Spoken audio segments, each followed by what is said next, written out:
This week on the channel, we have got a very special book for you to have a look at today. We have got the none other than the Collector's Replica series happening right now on the channel. We're going to have a look at the Phantom Annual.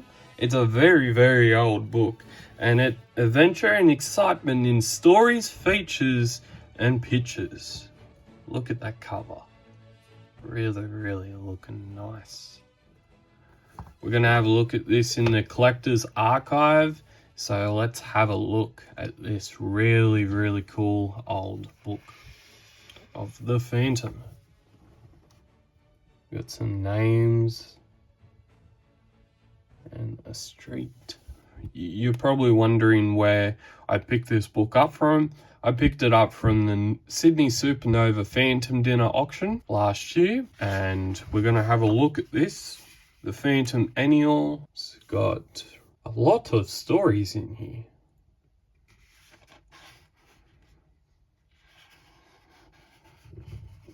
We have a lot of text, and then we also have pictures as well. A game for 2 to 4 players, The Phantom's Cave. Yeah, that sounds like the Phantom Cave Reviews channel. No, just a little board game, I think. Wow, look at some of the pictures in this. River of Skulls. Sitting down to a meal of one mushroom only may sound like a starvation diet, but a Mr. Caskian of Suffolk would perhaps disagree. In 1957 he grew a mushroom which was 54 inches in circumference. Don't know what that's about. I've never seen the inside of this book, if you can't already tell already. Time for a laugh, eh?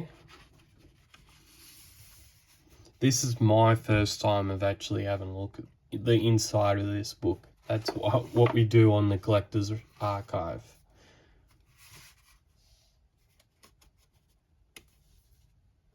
It's sort of like between a graphic novel and a trade paperback.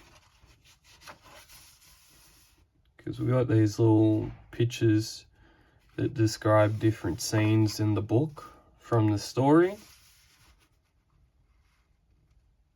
Some of them look like they're quite rushed, especially this one here, but can't really take a point at the art because the book's so large. So large and old. The paper quality, given that it's so old, it's actually in quite good nick, despite the little bubbles at the bottom of the page.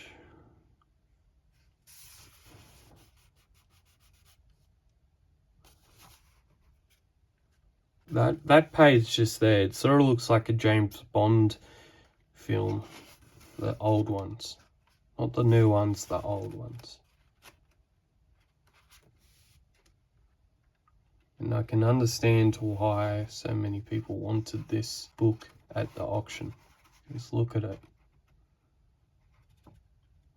It's really nice. We've got The Phantom Part 1 of Delilah. This looks like a Charlton story.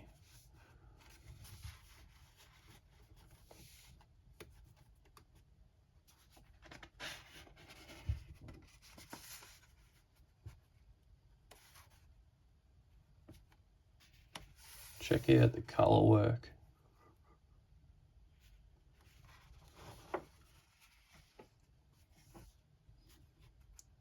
Well, a while back I looked at this, I think it was a German Phantom book, and it had similar looking colors in it, but most of them were red.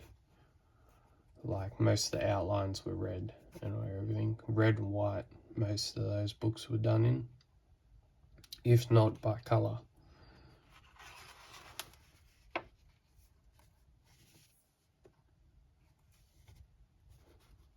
I love the vibrant colours that they use. They don't necessarily use like modern day printers back in those days, Brad. They use the old school, and that's why we don't have that many different colours where they're meant to be.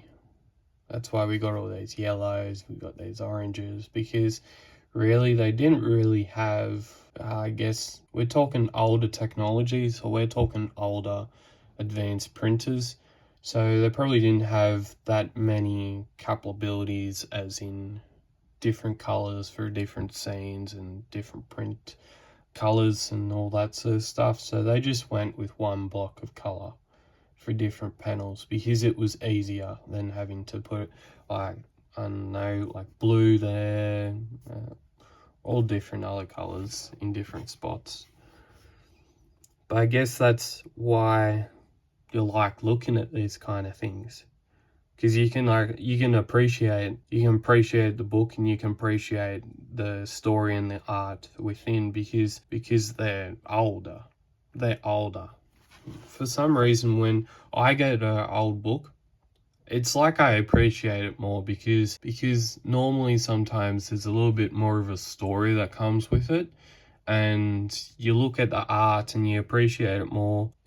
It's either because there's different colors and different spots where they're not meant to be, so you have like an appreciation for it. It's a weird way to try and explain it. And then you look at the pages and they're like got this like greeniness feel to it. It's weird to explain, but if you know what I'm meaning, comment down below.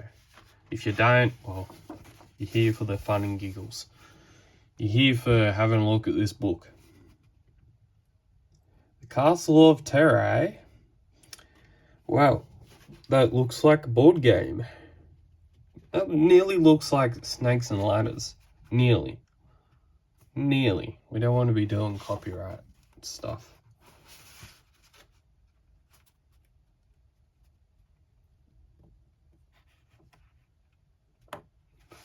This sort of reminds me of the Phantom Adventures book that Few published years and years ago, probably 6 or 7. Because we've got the pictures and then we got the story that goes with the pictures. But in that one, there's only like a couple of pictures each page, and some of them looked really, really rushed.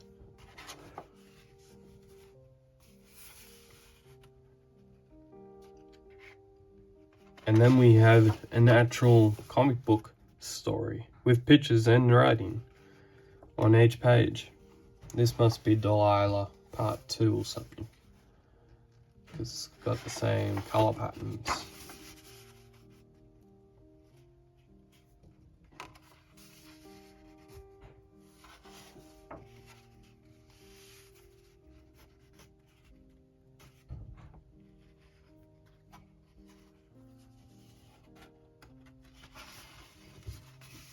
We've got another one of those puzzles. It's the fun and giggles of this book. Oh, and we've got someone has had a go at the crossword. Wow. The funny things that you find in old books, eh? That is one of the reasons why I love these kind of old books. Because you never know what you gotta find in these old books. There might be writings from someone long ago who had this book in their collection or bought it and thought, hey, we'll have a go at this crossword because why not? And then it lands in someone else's hands and you think, oh, look at that writing. Hey, that looks pretty cool. I wonder who that person was that wrote in this book. There's always this fascination of an intrigue in my world that you try and picture the person who had this book before you and then the other person that had it before you, and you try and picture what they would have been like, because it's like looking, when you look at old books like this, it's like looking into like a time machine. you don't know what you're going to find until you open it. And especially when I've bought like other books, like these other old books from like the 1930s, you don't know what you're going to find. You might find a mermaid drawing, or you might find a Christmas card that's been in there for like nearly 90 odd years, and you find it in like 2025, and the Christmas card's dated from like the 1930s, like late 30s, 1930s, and you don't know what you're going to find. And I love looking at these old books, because simply the intrigue of it is that you don't know what you're going to find in them, because you've never seen them before.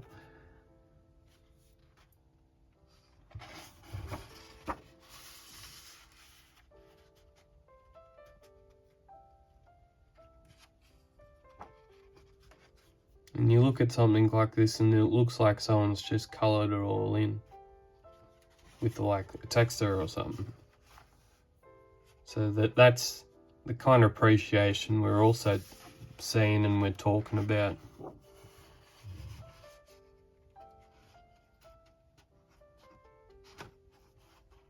From his spy holes in the eyes of the skull, he peered out through his field glasses and could at least make out the few nearest posts of the attackers.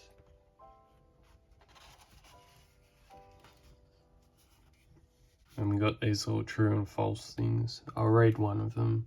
Number 5. The emu is the largest bird in the world. Is this so? Is it? Obviously not, because that's an ostrich. Ostrich is the largest in the world. Largest bird. The emu comes second. I'm questioning myself. Is the emu the largest bird in the world? I don't think it is. I know it's the second fastest bird in the world, but maybe it is. I don't know. I'm questioning myself. I'm doubting my self-belief. And then we have more writing. Yes! Oh, dearie me. Someone's practicing their signature, it looks like. De Prosser. Makes me smile when I have to look at these types of books, because you have an unworldly appreciation of what they feel like, what they look like, and some of the things that you find in these old kind of looking books. They look cool. And one of the books that I was going to show you was the other book from the 1930s. I'll grab one of them. These are the kind of books that I was talking about before. Seaside Days. Book for the little ones. Really, really cool. They have a lot of little illustrations inside. Kind of look like the other paper from the other book. And yeah, a little bit of history as well. It's really nice. Really cool. This is why I love old books. Old books like this, old books like this. And that was our latest episode of the Collector's Archive. I hope you enjoyed looking at this old book of the Phantom Annual. And as always, thank you for watching. Keep Phantom Caving, subscribe. Comment what you think of this old book and the Phantom Annual and some of the things we had a look at inside. See you later, and we'll see you another time on another episode of Collector's Archive. Goodbye.